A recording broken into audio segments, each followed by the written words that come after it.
Welcome to the New Vision, a program geared towards preparing every working man and woman to lift the bar through quality customer service. Service will define our focus, and the kind we deliver will determine our hereafter when the current annoying crisis is over. Take care of your customers, for if you don't, someone else will. Considering the stark reality that customer service is a problem in our society, I thought I would continue on my spiel to share as much as I can with a view to doing my part, even on radio, to help alleviate this serious issue. 10 steps, or rather 10 tips for effective customer service training, according to Linda Pofal, who of course is CEO of Strategic Communications LLC, a marketing and communications consultant with 20 plus years experience in strategic marketing in the US. She says these important points we must consider when training customer service employees. Without qualified and well-trained employees committed to strong customer service, all of your efforts to please customers will be fruitless.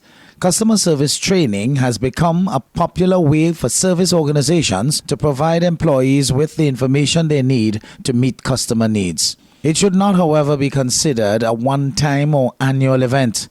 Customer service training is an ongoing process that needs to be incorporated into the organization's culture and way of doing business. Good customer service training will be based on the needs of your organization as well as the skill level of your employees. The following are some key elements in ensuring that your customer service training efforts get results.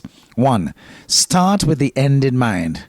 What do you want to accomplish with your customer service training efforts? Your answer will be unique to your business, the product or service that you provide, and the type of customer you serve.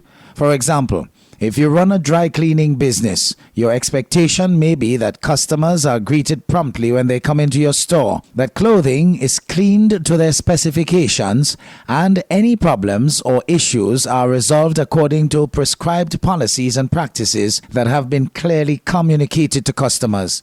If you run a consulting business, your customer service expectations may include lengthy interactions with clients to clearly determine their needs, identified checkpoints throughout the consulting process, etc. Regardless of the specifics, the point is that you need to have a clear idea of the end results you're looking for. Then you can use these results to help direct the focus of your customer service training efforts. 2. Define success. Employees need to have clear expectations. They want to succeed, but they need to know what success looks like and how you will be judging their efforts. Based on the objectives you identified, quantify as best you can measures of customer service success. Provide these measures to employees as the goals they will be charged with obtaining. 3. Communicate your expectations. Be specific. Don't assume that employees know what you expect in terms of service. Be specific and make sure you catch them early. A new employee's orientation is the time to let them know what your service expectations are. 4. Provide the tools that employees need to serve your customers. Employees need tools, and they need to know how to use those tools to serve customers effectively. For example, if employees don't have access to email, they may be hampered in communicating effectively with their customers. Or if a graphic designer doesn't have the latest software and appropriate hardware, he or she may not be able to provide high quality or timely turnaround to clients. A cell phone may be a critical tool for a salesperson who is frequently away from his or her desk. 5. Let employees know their limits.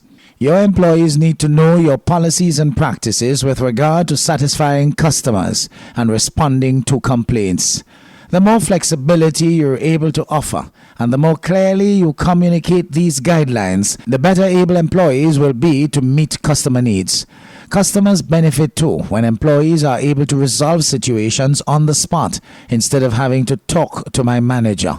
6. Gather common situations and scenarios to use as examples.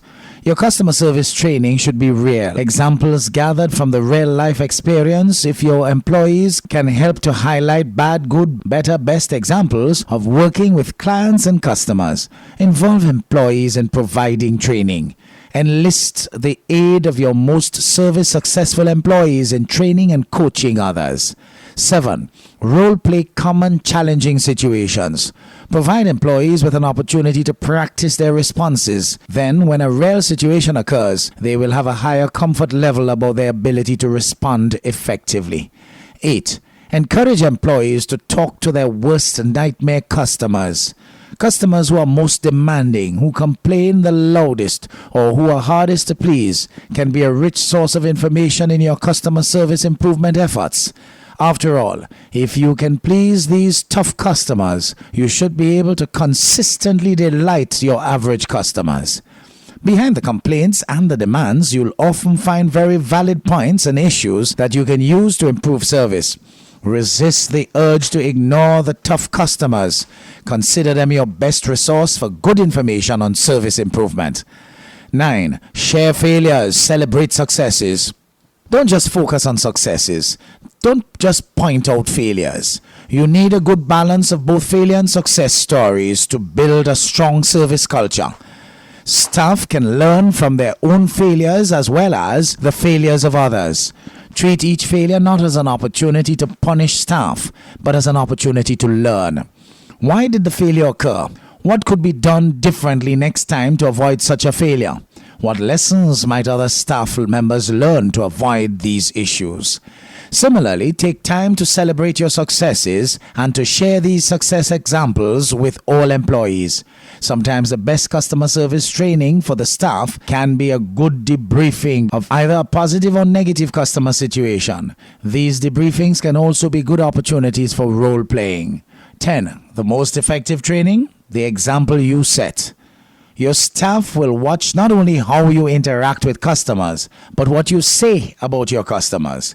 If your attitude towards customers is disparaging, this sends a very strong negative message to employees.